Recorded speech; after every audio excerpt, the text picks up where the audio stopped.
આ વાર્તા છે હિમાલયના જંગલોની, જ્યાં ઘણા બધા જાનવરો રહેતા હતા. ત્યાંથી જમુના નદી વહેતી હતી.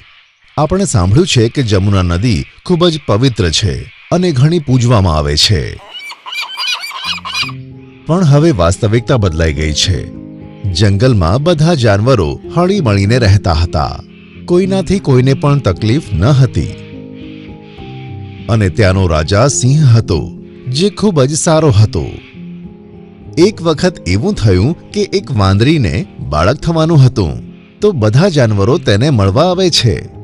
નટખટ વાંદરી, તને ખૂબ ખૂબ શુભેચ્છા. હવે તો તારો પરિવાર પણ વધવાનો છે અને જંગલમાં એક નવું સદસ્ય આવવાનું છે.